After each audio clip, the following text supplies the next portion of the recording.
With considerable joy, I will be presenting to you the new HTC Shadow, which is again a collaboration between HTC and T-Mobile. And we've seen the original HTC Shadow on a few years ago, and nothing has quite changed in the dramatic way that we'd like it to. But there's a lot of aesthetic changes both inside and out of the UI that we really enjoyed. Now, as HTC is saying, they are innovating the technical perspective in terms of adding a few connectivity options and a few shiny, innovative features that makes this device a lot more appealing to the consumer. And they are pretty much right on that. Pretty excited for this device because it has a lot of retaining features that makes it unique. One of them is the fact that it has an accelerometer built in now on the same level of Android phones and iPhones. It's really fast and really intuitive on supported applications like photo viewers and different browsing experiences. It also has a very nice display that takes advantage of the screen size, which is a one-piece plastic, which is very smooth and chromed and shiny. On the front, we'll have access to an indicator light and a speaker. On the bottom, we'll have access to a dedicated hotkeys, as well as at home, a talk and end, a back key. We also have access to the famous jog dial that has been seen on HTC Shadows for a very long time now, as well as an OK key.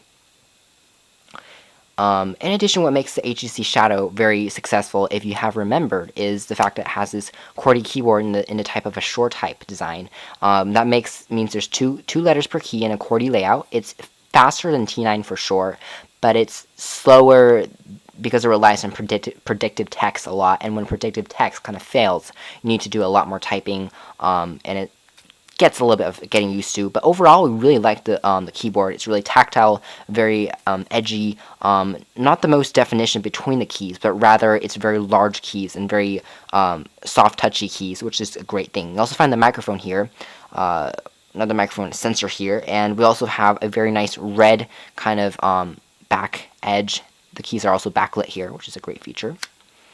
The OK button, though, which is in the middle of the jog dial, which is easy to use one-handed, is very stiff, and that's not a very good thing. After a lot of usage, we found that it got a little bit tight to use, and that was a little bit disappointing in terms of the build quality, but overall, it's still very cool, very sensitive, and overall, responds well, has a very cool both blue and red backlight. On the sides of the device, you'll find the matching red layer that sandwiches the two blacks. It makes it a very cool and aesthetically pleasing experience. On the right-hand side, we have a camera shutter key for the camera application. Top is an on-off key. On the left-hand side, you'll find access to the volume rocker, and as well as, yay, a micro SD card slot. And this means that you can have a lot more room for expanding your horizons and doing multimedia and pictures and SMS and web browsing applications. Just a great experience. But just as you were getting excited, we'll have access to HTC's proprietary little connection port for both charging and for headphone using. And this is a bad design, because that means there is no 3.5mm headphone jack. You have to use a little connection in order to just directly plug into your headphones. It gets a little bit annoying that you have to have this extra step. They couldn't just fit something in here, because it's kind of contradictory of not placing the micro SD card behind the back cover, but rather here, which means it's easier to access, which means that you should have a little bit more functionality in terms of that. But oh well.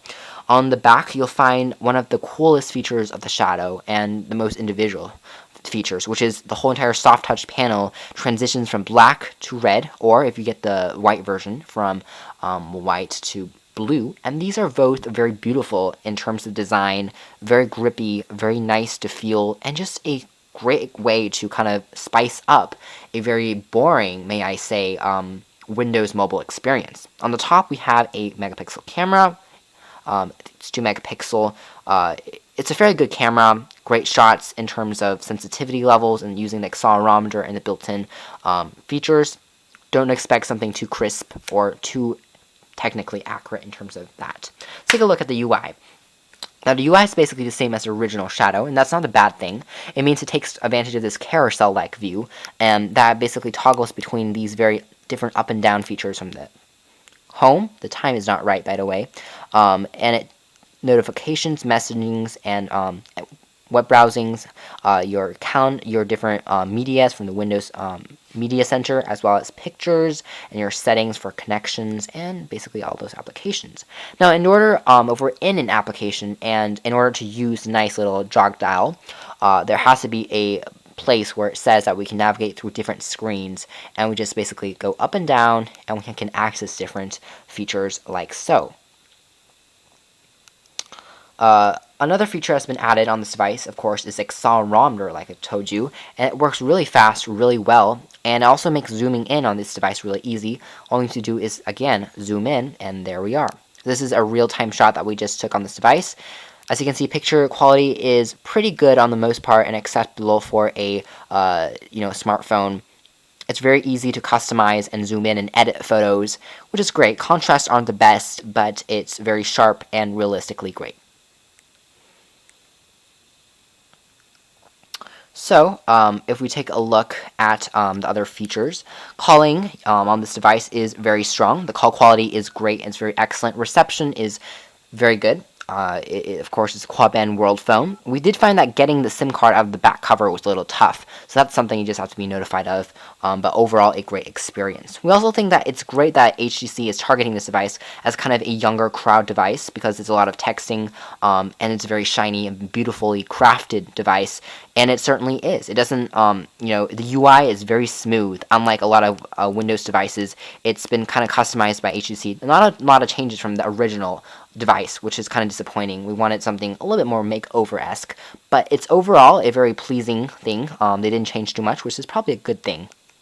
Of course, we have connections to Wi-Fi and Bluetooth, like GPS, and connecting to those speeds is very fast. It's very easy to browse the web, and we'll show you that in a second. Accessing the Start menu takes you to the traditional Windows 6.1 Start screen, splash screen. You have Internet Explorer built right on in T-zones and messaging and call quality, photo and albums, Windows Media, and of course the camera. There's also Windows Mobile built right on in for accessing different applications like Word Mobile and PowerPoint Mobile, and it's pretty easy to do for that. We also have a few games built in, and that's that. We also have an easy experience to browse the web. The built-in Internet Explorer application is really bad for doing this, so that's why we also installed, as you can see here, really recommend you doing Opera Mobile right out of the box, or it's gonna get a little bit bad and a little bit sour. If we wanted to using this experience and browse the web, we're doing YouTube right now. It's fairly easy to do. Now, unfortunately, browsing the web is still a little bit cluttery. There's no Flash support. There is, kind of Flash support by Safari, but it's not entirely present in the entire system. However, speeds are really fast on this device, which is a great thing. It's really easy to use predictive text, and it's really fast to browse the web. If, for example, if you want to go to, BBC News, which is a home screen device, there's also, you need to install the native YouTube client. You can't directly watch a movie from Opera Mini, but that's really a browser thing, not the device thing. It's still a very powerful in terms of web connectivity. It's really fast as well with the built-in memory. Maybe connection is a little low right now, so we'll see why it's taking a little bit of time to load. BBC is a very complex site. It's got a lot of content, so it's even a little bit slow on Opera, and that's really saying something. As you can see, let's see, if we zoom right on in, there we go. The sharp screen really takes advantage. We're not sure that the accelerometer is working on this. No, it's not. But it's really easy to browse a web and access content. Double tapping, of course, reflowing text. It displays the videos. You can't really watch it, but pictures and things really do pop. And that's basically, it. So overall, we really think that the HTC Shadow is a great first-time smartphone, or even a smartphone for professionals, if they're looking for something that's a little bit different from the world of Windows Mobile boringness that we've seen, both aesthetic-wise and performance-wise. But just don't expect something too powerful. It doesn't have the gigahertz processor in here. The built-in memory isn't that high, but it's really just a great device.